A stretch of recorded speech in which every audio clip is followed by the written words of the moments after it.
밀양 세종병원 화재가 발생한 지 불과 8일 만에 신촌 세브란스 병원에서 또 화재 사고가 발생했습니다. 환자 7명이 연기를 마셨고요. 300여 명이 긴급 대피했습니다. 다행히 인명피해는 없었지만요. 이처럼 화재 사고가 잇따르면서 화재 취약 시설에 대한 우려는 더욱 깊어지고 있습니다. 그런데요.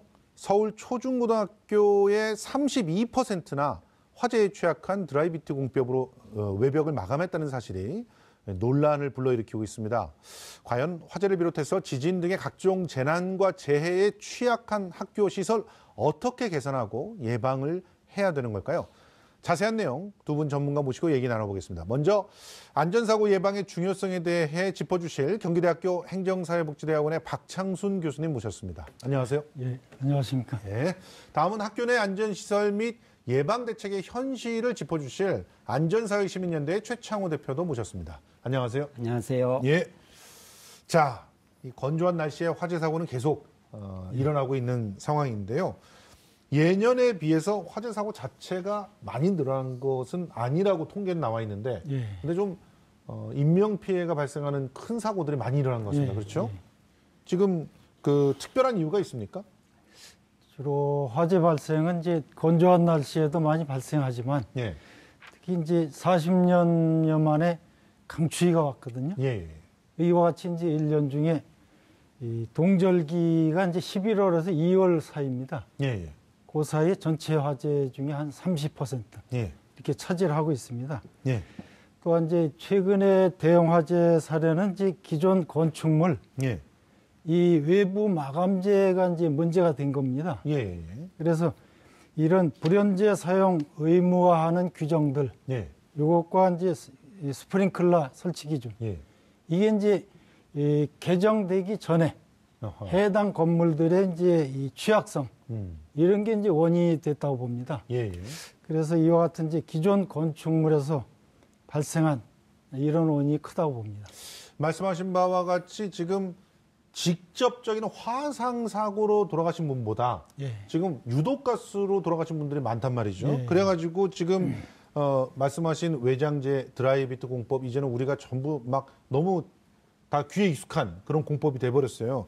일단 이 공법을 짚고 가봤으면 좋겠는데 왜 학교에 이런 공법이 이렇게 많이 사용이 된 겁니까? 학교뿐만 아니라 이제 다중 이용 시설에도 많이 쓰이고 있는데요. 이 드라이비트 공법이라고 하는 것은 드라이비트라고 하는 회사 이름을 따가지고 부르는 말이기도 합니다.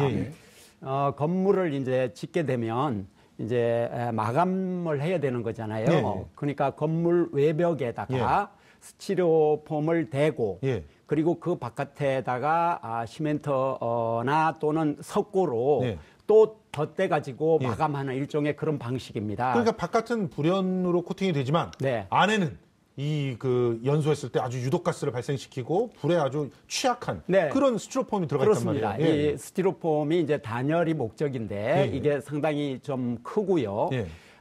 그리고 불에 잘 타는 그런 특성이 있고, 그리고 틈으로 이제 이 화재와 연기가 이렇게 올라가게 되는데 유독가스가 이제 엄청나게 나오게 됩니다. 그런데 왜 이것을 계속 쓰게 되느냐 하는 것은 이제 법의 미비점이 하나는 있고요. 옛날 건물은 적용하지 않는다고 하는 거, 그리고 또 6층 또 이상만 적용한다고 하는 거, 이런 문제도 있는데 그것을 쓰는 이제 주된 이유는 이제 값이 또 싸고 또 기간이 단축된다. 공기가. 뭐 이런 이유로 이제 하게 되는데 사실 이제 죽음의 스티로폼이라고 할 만한 지금 상황이 되어버렸죠.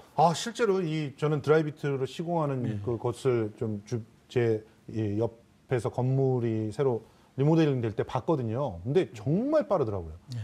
그러니까 안쪽에다가 석고를 촉촉촉촉촉 이렇게 얹어가지고 갖다가 붙이기만 하면 끝 나니까 시공은 굉장히 빠르고 그리고 외부 단열을 한 번 더 할 필요가 없으니까 뭐 그런 것들도 이제 비용을 굉장히 줄여주는 것 같은데 문제는 안전하게 해야 된다는 거 아닙니까? 특히나 학교에는. 근데 왜 이렇게 학교에서 이런 그 공법을 사용했느냐가 지금 문제가 되는 건데 도대체 몇 개나 이 드라이비트를 사용하고 있다고 통계가 나와 있습니까? 서울 시내의 전체 초중 고등학교 이게 이제 1,360여 개가 됩니다. 아, 1,360여 개고. 예. 그 중에서 한 32% 정도. 예. 이게 441개 학교에 641개 동. 예. 이게 현재 드라이피트 공법으로 시공된 예. 그런 문제점이 있습니다. 아니 그러면은 이제 학교에 그 자녀를 보내고 있는 학부모들은 상당히 불안하지 않겠습니까? 뭐 불안이 이만저만이 아니죠. 예. 이제 저만 해도 자식이 셋 있는데 예. 학교에서 많은 시간을 보내게 되지 않습니까? 그렇죠. 그런데 그 시간에 안전하게 잘했겠지 이렇게 이제 생각하고 예, 예. 그러고 이제 뭐 다른 일을 이제 하고 있습니다만 예. 실제로는 뭐 스프링쿨러도 뭐 4분의 3이 안 돼 있다고 하고 예. 그리고 드라이비트 또 이 건축물이 아직 많이 남아 있고 예. 이러니까 뭐 그냥 불안하죠 이게. 그러니까 학교의 전체 4분의 3이 스프링클러도 없는 거죠? 네, 스프링클러 설치 의무가 없는 겁니다. 정확하게 말하면. 학교에. 근데 그래서 약간 더 이제 보완한 데가 있다고 만약에 예. 본다면 거의 4분의 3에 가까운 게 없다고 봐요, 스프링클러가. 아, 그렇네요. 실제로 대개 4층 이하짜리가 그 학교들이 많으니까. 그렇습니다. 그리고 기존 거는 적용 안 하는 법을 땜질식 법을 만들었기 때문에 아주 그거를 문제가 예전에는요 심각합니다. 맞춤식 규제 이런 식으로 얘기했었어요. 네, 그랬죠. 몇몇 의원들이 네. 누구라고 말은 안 하겠습니다만 네. 그리고 뭐 드라이비트를 최초로 우리나라에 공급한 것도 그 전 대통령의 사위 기업인 효성이다 뭐 이런 얘기들도 있더라고요. 자, 그런데 이 드라이비트 공법에서 제일 큰 문제가 화재 사고 있을 때 유독가스죠. 예. 이 어떻게 유독가스들이 이 피해를 갖다 일으키는지 좀 설명을 해주시죠. 이 드라이비트 이제 시공 건물 같은 경우 네, 이런 경우에 이제 단열재로서 이제 스티로폼을 쓰고 있습니다. 그렇죠. 이러다 보니까 스티로폼에다가 이제 몰탈 처리 네, 했습니다만은 불길은 1100도 이상입니다, 이게. 아 그렇죠. 이러다 보니까 이제 녹으면서 예, 스티로폼의 이제 연소 확대가 되면은 예, 이게 이제 외벽 이제 공간이 전면 유리하고 있습니다. 예. 그 공간을 타고 수직 상승을 하게 돼 있습니다. 아하, 예, 이와 같이 이제 불길이 수직 상승하면 초당 보통 한 2m, 3m 속도로 예. 상승이 됩니다. 예, 이와 같이 이제 굴뚝 효과라고 하는데 예, 굴뚝의 역할을 이게 해주는 겁니다. 예, 그래서 계단실이나 외벽하고 전면 유리창의 공간 쪽으로 예. 수직 상승하는 이런 굴뚝 효과의 문제 때문에 불길이 확대됩니다. 예, 예, 또한 이제 이 인명피해가 많이 나는 부분들은 예, 이제 내부 시설로 내장재의 가연물, 예, 유독성 가스가 나오기 때문에 예, 이 유독성 가스로 인한 질식 인명피해가 예. 상당히 많이 발생하고 아하, 지난 이제 연말연시 이제 참사도 보면은 이와 같은 현상입니다. 또한 이제 유독가스를 흡입하다 보니까 예, 이제 질식도 되지만은 이제 약간만 마셔도 이게 패닉 현상이 발생하는 그렇죠. 이런 이제 문제점이 있습니다. 그러니까 지금 말씀하신 걸 정리해 보자면 불이 일단 딱 났을 때 이 드라이비트로 바깥이 이렇게 되어 있는 곳에는 이제 순식간에 이렇게 그 겉에 있는 것들이 예. 이제 탈락이 되거나 녹으면서 예.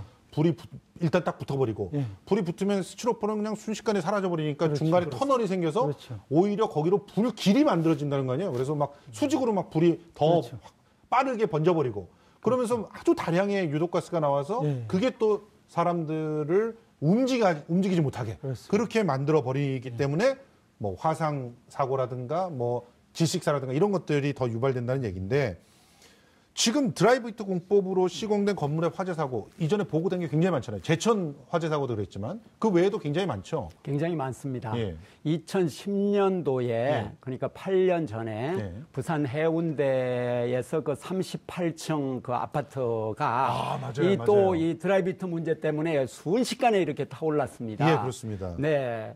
그래서 이제 그 사고가 나고 나서 법을 만들었다고 하는 게 예. 30층 이상만 또 대상으로 하는 이런 법을 만들었죠. 30층 이상의 건물에는 드라이비트를 못 쓴다. 네, 네. 근데 30층 이하는 어떡하라는 그거는 뭐 그냥 뭐 모른다는 거죠. 예, 예, 아까 예. 말씀대로 예. 맞춤식 뭐 규제. 규제다 일종의 뭐 이런 뭐 그 전부 안전 문제도 규제 완화로 이제 보는 거고요. 예. 그다음에 이제 의정부에서도 또 똑같은 의정부 사태가 화재도, 2015년 있었죠. 또 났지 예, 않습니까? 맞습니다. 이제 그 경우는 또 10층이었어요. 맞아요. 그러니까 10층이니까 또 6층 이상만 또 적용을 한다. 또 이런 법을 또 만들고 예, 예. 그리고 계속 이 땜질식의 법률을 이렇게 만들고 또 그 의정부 참사가 난 이후에도 한 10개월, 11개월 후에쯤에 예. 분당 또 순회동에서도 또 드라이비트 이것 때문에 또 그 화재가 나서 예, 예. 아주 난리가 난 적이 있었습니다. 이렇게 이제 계속되고 있고 영국에서도 전번에 그 아파트 대형 화재 났잖아요. 예, 그것도 예. 바로 이 맞아요. 드라이비트 문제 때문에 그렇습니다. 맞습니다. 그러면 외국이나 또는 국내나 사실은 지금 심각한 문제가 있는 게 바로 이 드라이비트 공법 문제고 예, 예. 이미 설치가 되어 있는 건물 요것에 대해서도 법을 적용을 하는 그런 어떤 분명한 그 안전에 대한 관점이 필요한데 예. 법을 계속 그 이전 거는 적용 안 하고 예. 그리고 또 한참 있다 또 적용을 하고 예. 그리고 또 몇 층 이상은 하고 몇 층 이상은 안 하고 이렇게 계속 하고 있기 때문에 이 정말로 문제입니다. 저는 이해가 안 되는 게 맞춤식 규제도 좋다 이거예요. 그러면 학교나 병원 같은 데는 당연히 그런 걸 못 쓰게 만들어야 되는 거 아닙니까? 이전 거라도 소급해서 적용해서라도. 그런데 왜 학교가 이렇게 무방비 상태에 있는 것이죠? 그래서 이제 이 외벽 마감재 부분들 예. 이게 이제 2015년도 금세 이제 예. 최 대표님 말씀하셨지만은 6층 이상 건물에 이제 불연성 마감재로 사용을 하도록 예. 이렇게 했습니다마는 예.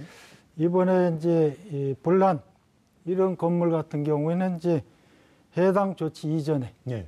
금세 말씀하신 대로 이전에 기존 건축물이기 때문에 이제 가연성 소급 적용이 안 물질을 된다는 거죠? 사용한 거죠. 예. 그러니까 소급 적용하려면 법상으로 소급할 수 있는 이 기준을 규정을 개정을 해줘야 되거든요. 아하, 예. 그게 이제 이루어지지 않은 예. 이제 그런 원인이 있고 특히 이제 외벽 마감재 같은 경우와 이제 소방의 법적인 이 규정들 예.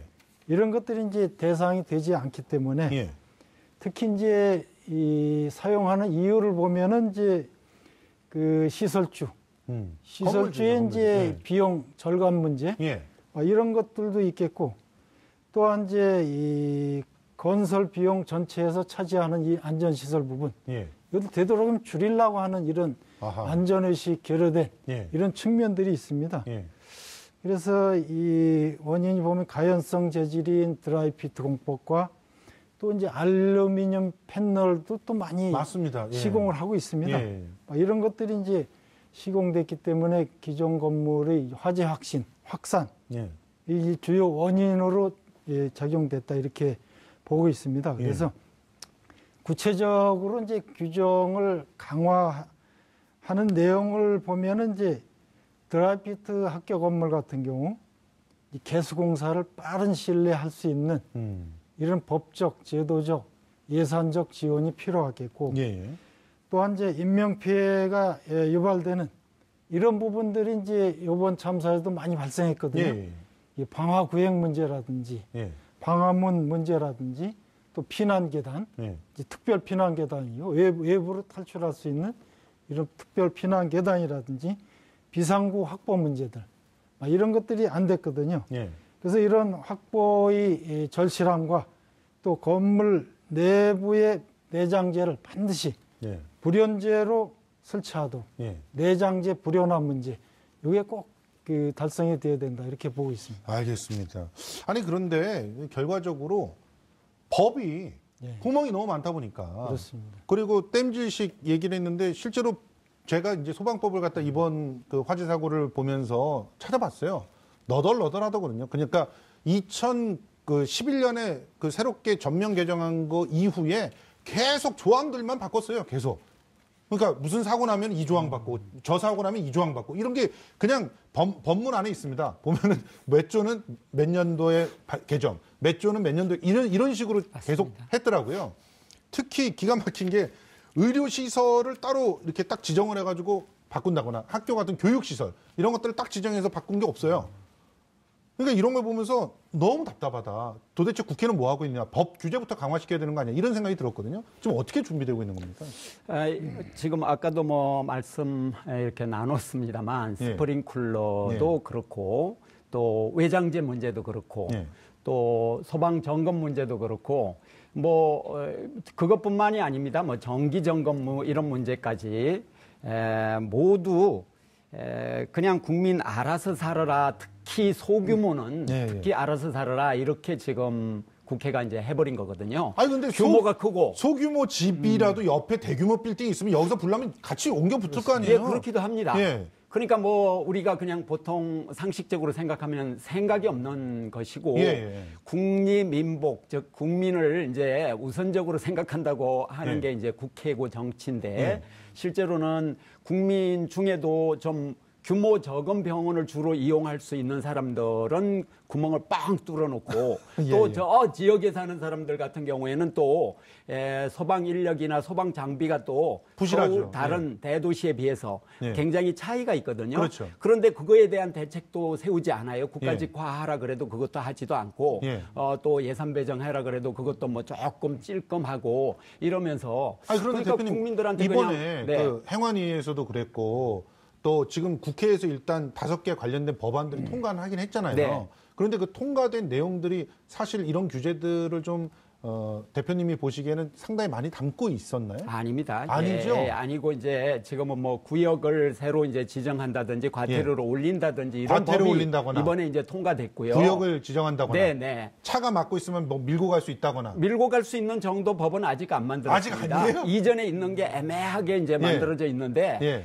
소방관들이 나중에 자신이 책임져야 되는 이런 사태가 예. 있어가지고 그걸 실행을 못 하고 있는 겁니다. 예. 그래서 엄격하게 소방차가 갈 때는 제거할 수 있는 다른 나라처럼 그런 법률, 뭐 파손을 해도 되는 뭐 이런 법률을 만들어 줘야 되는데 그런 생각이 이제 전혀 없고 그리고 한 1년 전에 만들어졌던 거 몇 개 그냥 통과시키고 이제 자기들 다 한 것처럼 이렇게 해서 사실은 좀 어이가 없어요. 아, 그리고 제 진짜 궁금한 게 교육시설과 의료시설에 대한 의무화도 아직 통과가 안 된 거죠? 아, 그거는 뭐 그냥 따로 생각하지 않습니다. 오히려 의료시설도 소규모는 뭐 일반 의료시설이라고 해서 오히려 더 예외로 빼놔가지고 밀양 참사도 난 거잖아요. 그렇죠. 그러니까 이제 지금 이제 상황이 이런데 그래서 뭐 법령이 지금 이런 상황이라고 하더라도 국민은 또 스스로 또 안전을 또 지켜야 되고 그렇죠. 또 그 건물에 관해서는 가능하면 감시하고 또 감나라 배나라 자기가 이용하는 건물 있지 않습니까? 이렇게 좀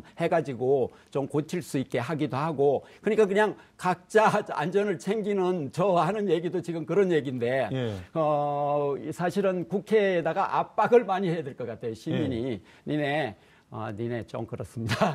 당신들 뭐 하고 있습니까 지금? 네, 합당한 일을 해야 될 거 아닙니까?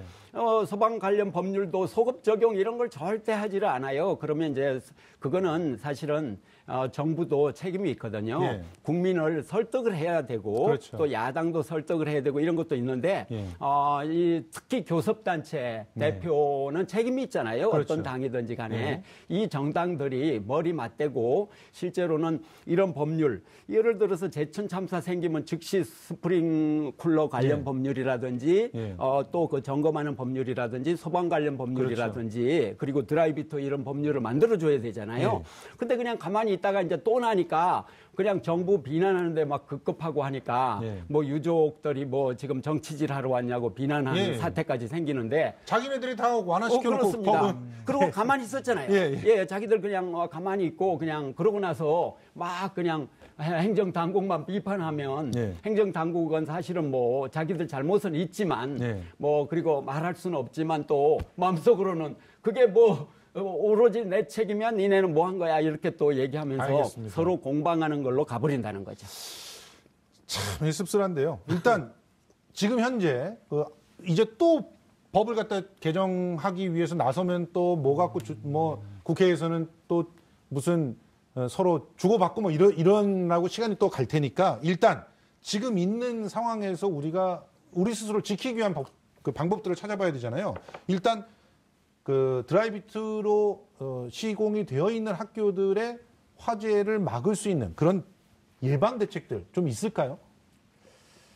그래서 드라이비트 공법에 대한 내용이 이제 계속 거론이 돼서 얘기를 했습니다만은 그래서 소급 적용하는 문제가 가장 큰 문제거든요. 근데 과거에 90년대 초중반 말 2000년대 들어서면서 다중이용업소가 많이 늘어났잖아요. 그렇죠. 신종 다중이용업소 포함해서 여기에 대한 인명피해에 대한 이제 대책으로 마련한 게 이제 소급 적용하는 문제들이거든요. 그래서 다중이용업 시설의 비상구 문제, 방화문 문제, 그리고 이제 일제 방송 시설, 또 차단 문제, 휴대용 조명 등 문제, 내장재 불연화 문제, 이런 것들이 이제 소급 적용을 해가지고 기존의 이 다중이용업소의 시설을 개수하도록 소방서에서 개수 명령을 내렸습니다.